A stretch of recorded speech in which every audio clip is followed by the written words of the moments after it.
Hey there, everybody. Thanks for joining me for another one-man review. Today I'll be taking a look at issue 3 of Gutter Hunter. This is approved by the Outlaw Comics Authority.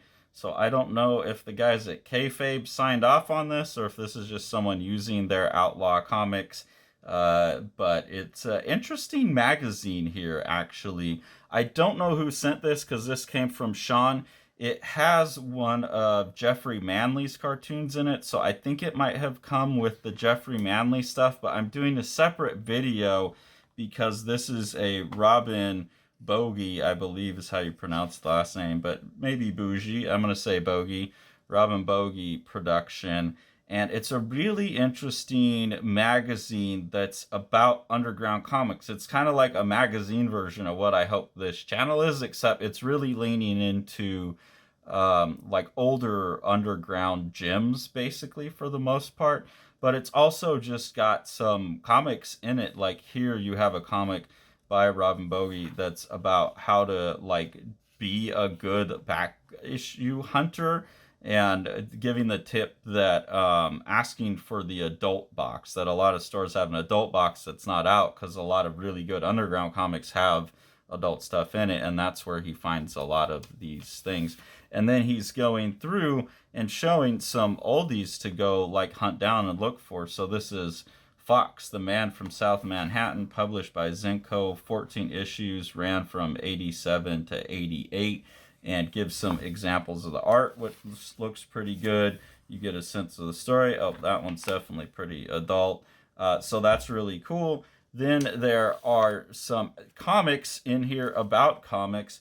This is one by James Lloyd done in 2008, but this is talking about the comic strip Omaha, which was an early underground thing, you know, that had anthropomorphic characters in it and was kind of sexy. So I think it set an early standard for the furry scene.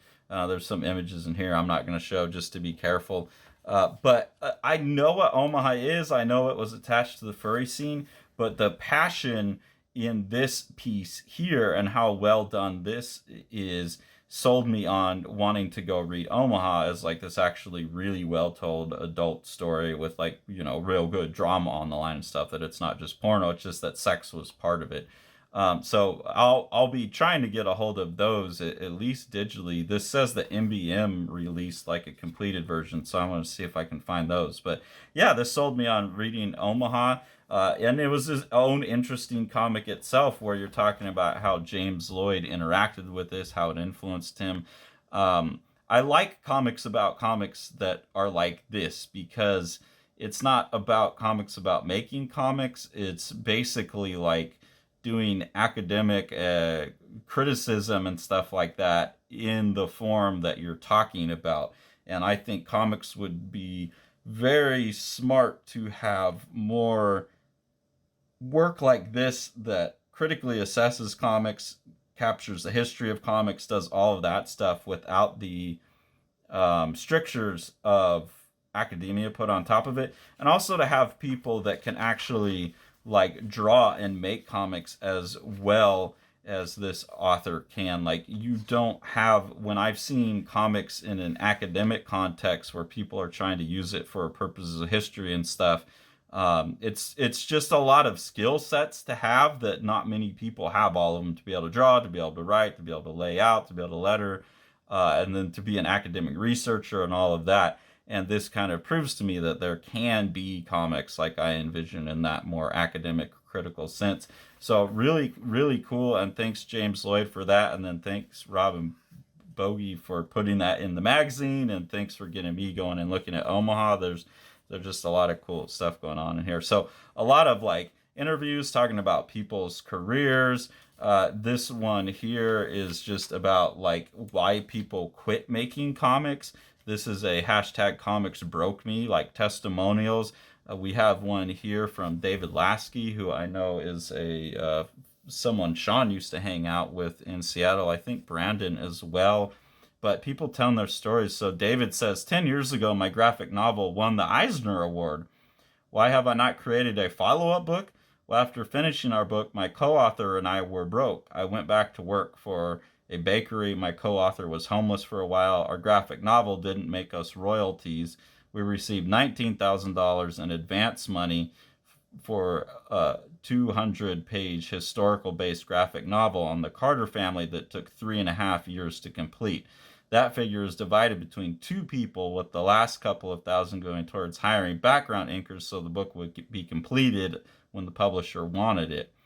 From that 19,000, also subtract 15% for our agent, who talked the publisher Abrams up from their original offer of $5,000 for to split between 2 people for 3.5 years of work. Got that up to just under $20,000. That's basically the reality of comics there, which is why I'm so glad that my long-term plan worked out, that I have a job, I make money, and I don't have to make money off my art, because I can take a loss on a book, and if I only make off the Abolition of Man, I think so far I've made $5,000, which is pretty good. Me and Sean splitting that with Luciano on a 3-way split. Well, I think we gave Luciano a fifth because he did 1 issue, and then me and Sean split the rest. So for me, that's extra money. That's nice. It's like an extra $5,000 in a year that I could put in savings, help save for a house or whatever. But there's no way I could make a living just off comics. And then you're just kind of getting the real hard truth of, they're talking about this a bit in this book, that there's this real hard truth of, the people making are also a lot of the customers. And Sean has told that to me recently, is the idea that it's, the same 300 guys passing the same $15 back and forth. That's where we're at. We do this just because we love it, and that's fine. But I wish these people, that are being quoted here, would be able to keep doing stuff, but that there was a way for them to be doing it, within the confines of also having something to back them up, I guess, as they go. The things that they do for fun and the things they make money at have to be different things. There's also some interviews about what got you into comics, so there's a lot of cool little things like that. There's just examples of other cool books like this. This is 1988, The Poutine Ninjas. Just a collection, a lot of real cool stuff. Really like the art in this one. Ancient Indie Comic Drama with Sam Henderson and Scott Russo. Really like the art on these. So a really, really cool thing that's just about collecting comics, that's pointing you to comics you might have missed out. Getting some really cool art on display. This is from 1980, but I really, really like the what's going on with all these layers of word balloons going on here, and this art about making art. It's usually kind of a weird one, but this is just such a fascinating composition here. Just kind of constantly showing me all kinds of cool things. And then just some funny stuff, there's a comic here called Hookjaw is Coming to Get You, and there's all these awesome, what looks like really awesome old school art about this Hookjaw character. Obviously, this is a cheaper production on a newsprint, and these are, I'm sure, not being sourced from original art. But I mean, overall, the reproduction on a lot of this art's pretty good for what it is. That one's a little saucy. But yeah, it's a really interesting, fanzine type of thing.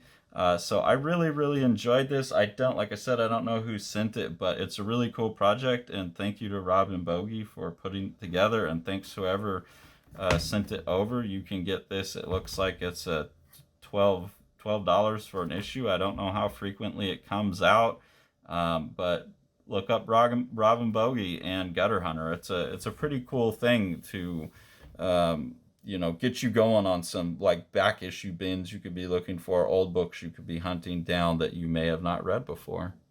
The Eisner nominated The Strange Death of Alex Raymond by Dave Sim and myself. This is a gorgeously illustrated and designed book. Dave doing most of the illustration. Amazing compositions throughout. What Dave is doing is he's recording his obsession with the death of master cartoonist Alex Raymond behind the wheel of Stan Drake's car when they got into a car crash. The best description of the book that I've heard is that it's like understanding comics with pages like this, mixed with something like From Hell when you get into the theories about, you know, what actually happened with the car crash. And then with Sean on production, it's just one of the most gorgeously printed books you could get a hold of.